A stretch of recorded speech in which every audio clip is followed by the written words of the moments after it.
Here with head coach Kamie Ethridge. Coach, 9 games into the season, your team stands at 5-4. You just closed out a stretch where you played 4 ranked teams in five games. Just, how do you and your staff feel about your team just at this point in the season, and kind of what have you learned about your team a little bit 9 games in? Yeah, I wonder about that sometimes. If I let myself think about it, like would I have taken 5-4 at this point with the schedule that we had in place, and was there a chance to be better than that? And having played them, I mean, I'm thrilled that we beat BYU, and I'm thrilled that we went on the road and beat Boise and two really NCAA opponent type teams.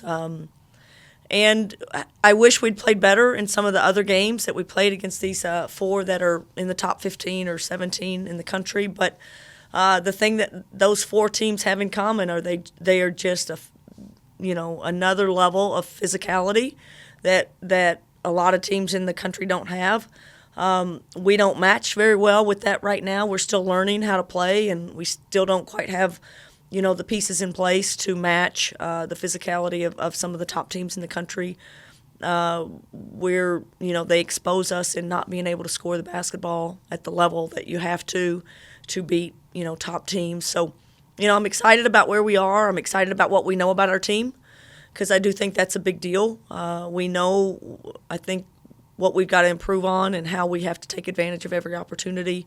And I do think we have a chance to continue to really get better and grow, and I think it puts us in a good position of just being prepared for what we're going to face in the pack and honestly the next couple of weeks as well. What are some areas that maybe have impressed you so far, maybe you've been pleased with so far in your team, and conversely, what are some areas that you're looking to improve upon just seeing this team through 9 games so far? Well, I think if I think we've grown anywhere, I think the rebounding that we seem to be a better rebounding team.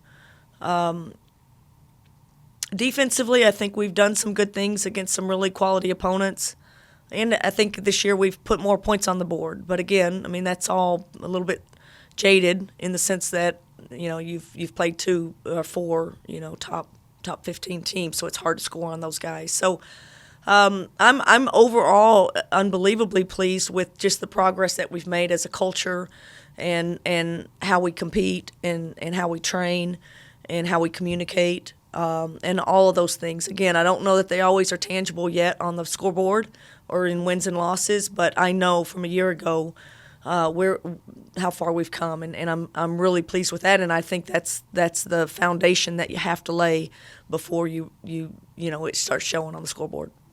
Two of the players that's had a strong start to their season so far is Borislava Hirstova and Chanel Molina. They both are in the top 6 in the Pac-12 in scoring, only team to have 2 players in the top 6. If you go down, there's only 2 schools, you and Oregon State, that have 2 players in the top 10 in scoring so far. So what have those 2 players just been able to do to really elevate their game, just elevate their scoring ability here just in the early part of the season? Well, clearly there are 2 best offensive players. They are our 2 best complete players. They really don't have too much of a weakness on the offensive end of the court. So they can really create opportunities for themselves. And we've got to do a good job of getting them the basketball because, for the most part, we have other players around them that, we've got to create opportunities for them to get open shots. They don't create as well on their own. But Bobby and Nell are both players that can get their own shot pretty much anytime they want. So we've just got to space the floor and give them room and find ways to get them quality shots and at the same time, if they're not getting quality shots because people double team them or make their shots hard, then we've just got to space the floor well so that they create for other people.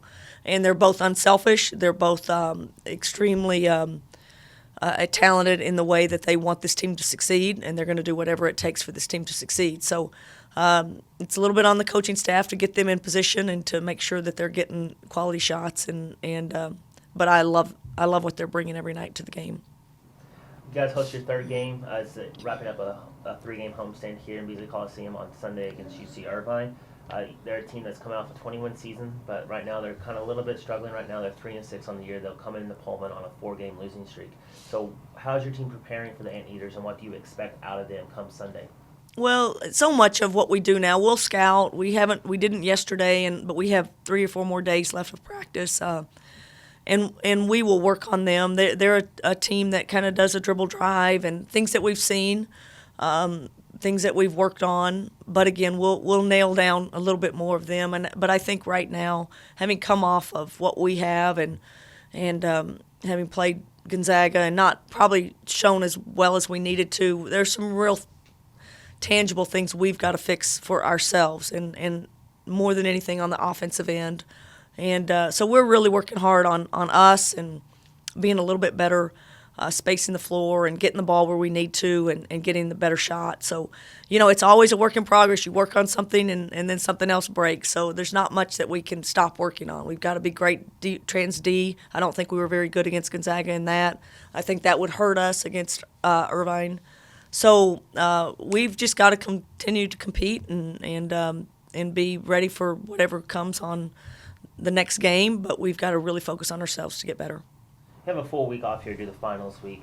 A lot of coaches, there's only one of two ways to really kind of look at it. You're happy that you get the week off. You can regroup and refocus, or you're itching to get back on there and you're really wishing you had some games and get back onto the court. Where do you stand with that? And just explain the reasoning. Yeah, I just think we need a little break. Again, we had another break before, and it is, you've got to do whatever. But we are in finals, so clearly our student athletes are students, and they have stresses during this week. We certainly don't want games during this week, but it is a time where we can find some pretty good blocks of time to get in the gym and work on our own game and get practices in. So there's not much that's changed for us. It's just practice is at different times than it normally is because of final schedules. But we're excited. I think the players are really looking forward to finals being over, and then they can just concentrate on basketball and our team and our program and going home and Christmas and all of those things. So it's an exciting time of year, and we just want to take advantage of every opportunity that we have. Being at home this season has been very fruitful for you guys. You're 4-1 at home this season. I know you guys are coming off of a home loss against Gonzaga, but you guys have been able to play extremely well at Beasley. What's attributed to that other than just the fact of just being at home and just being in a comfortable environment? Well, it's something you want to take a lot of pride in. We want Beasley to become a really tough environment for teams to come in and beat us on this court. Love our fans, love our drum line, love our band, love our cheer team and dance and the environment that they put on and have in place. And I think our team's getting better. And I think the people in the community is gonna, I think they see a little bit more spark in our team and they want to be a part of that. And we want to make sure that we're improving. When they come to Beasley, we want to make sure we walk out with the win. So there's a lot of pride in that. There's a lot of comfort in being at home and sleeping in your own bed and knowing your own routine. So we're fortunate enough to just have a great arena and a great community, and we want to build on that as we go.